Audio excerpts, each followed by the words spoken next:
Bonjour à tous. Nous commençons cette vidéo par la description de mon poulailler dans lequel il y a 5 volailles en tout. Il y a 3 poules et 2 canards dans mon poulailler.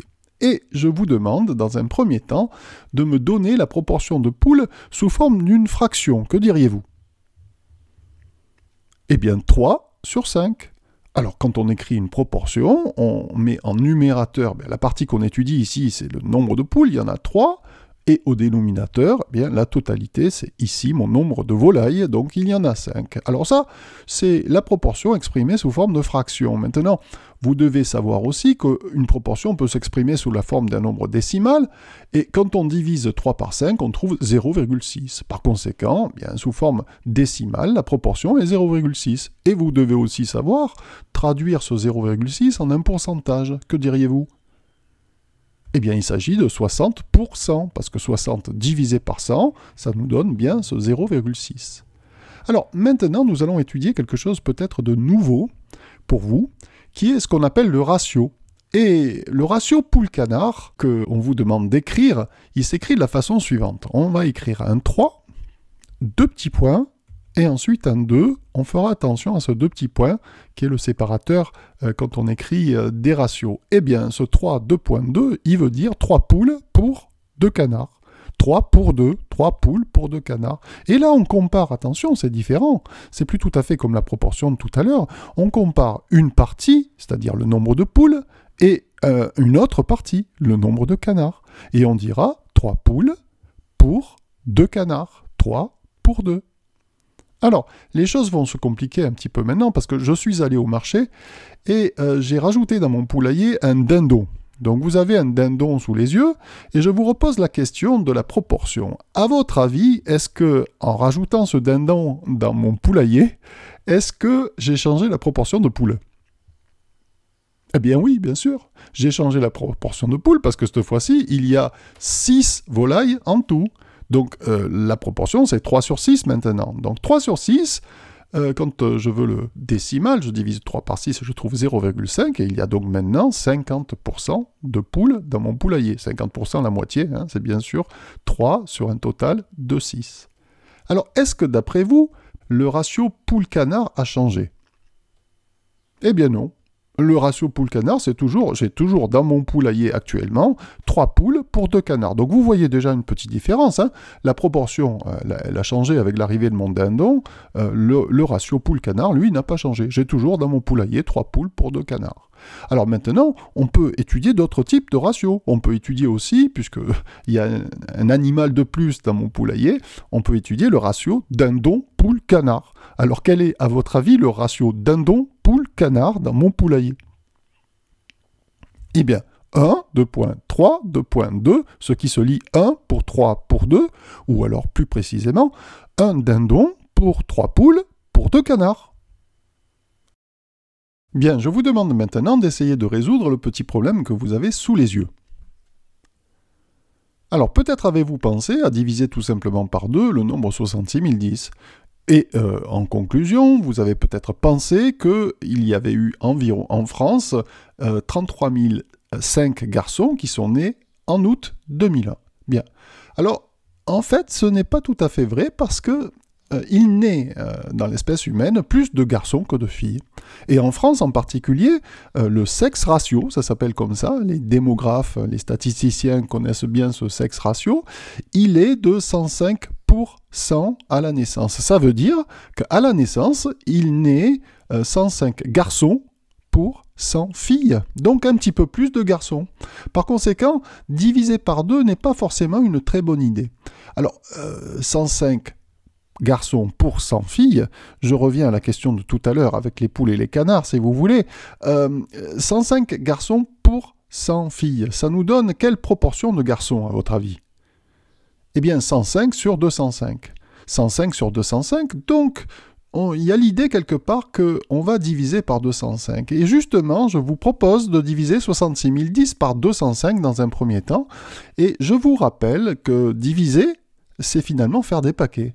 Je fais des paquets de 205 unités, et des paquets de 205 unités, j'en trouve combien? J'en trouve 322. Très bien. Alors, je vais faire des paquets de 205 bébés. Je sais que c'est pas très joli hein, dans l'idée de penser qu'on va faire des paquets de bébés, mais ça va nous aider peut-être à comprendre. Donc je fais un premier paquet dans lequel il y a 205 bébés, un deuxième, un troisième, un quatrième, et etc. Et en fait, j'en fais 322. Vous avez 322 paquets de 205 bébés sous les yeux. Chacun de ces paquets contient des garçons, des filles. À votre avis, combien de garçons, combien de filles? Eh bien, 105 garçons et 100 filles. Donc on va s'intéresser aux garçons, puisque c'est la question. Donc il y a dans chacun des paquets 105 garçons. Mais quelle opération feriez-vous pour trouver le nombre de garçons dans tous les paquets, c'est-à-dire dans ces 322 paquets?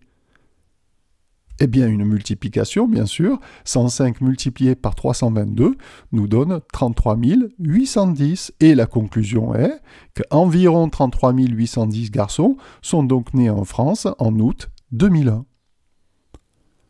Alors, on a fait un petit peu de brouillon pour essayer de comprendre mieux cette notion-là, hein, de sexe ratio. Alors, concernant la rédaction, qu'est-ce qu'on pourrait dire tout simplement? On revient à la proportion, puisqu'on en parlait tout à l'heure. La proportion de garçons, on en a parlé, elle est de 105 sur 205. Très bien. Et vous vous rappelez comment on calcule la proportion d'un nombre? Je veux calculer les 105 205e du nombre 66 010. Et comment est-ce qu'on calcule la proportion d'un nombre? Rappelez-vous, il s'agit de multiplier tout simplement le nombre par la proportion. Autrement dit, en termes de rédaction, il me suffit d'écrire 66 010 multiplié par 105 sur 205. Je fais mon calcul, cela me donne 33 810, et je conclus, ce que vous avez encore sous les yeux, environ 33 810 garçons sont nés en France en août 2001. Alors, si vous avez bien compris ce qui a précédé, vous devez être en mesure de résoudre le petit problème que vous avez sous les yeux sans calculatrice ni brouillon. N'oubliez surtout pas le bouton pause.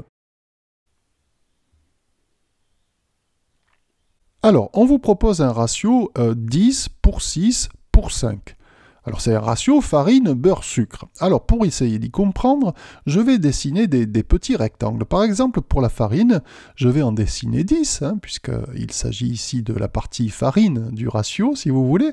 Ensuite, je vais en dessiner 6 pour le beurre, des petits rectangles, et 5 pour le sucre. Alors, en tout, bien sûr, c'est pas la peine de compter, il suffit de calculer. 10 plus 6 plus 5, il y a 21 petits rectangles. Très bien. Alors maintenant, le sable que je veux fabriquer doit peser 420 grammes. Alors 420 grammes, étant donné qu'il y a 21 petits rectangles, seriez-vous en mesure de me dire très facilement et en calcul mental combien représente un rectangle? Eh bien, ça représente 420 grammes divisé par 21, c'est-à-dire 20 grammes. Chaque petit rectangle ici va représenter 20 grammes. Et comme pour la farine, il y a 10 petits rectangles, combien d'après vous est-ce que cela va représenter?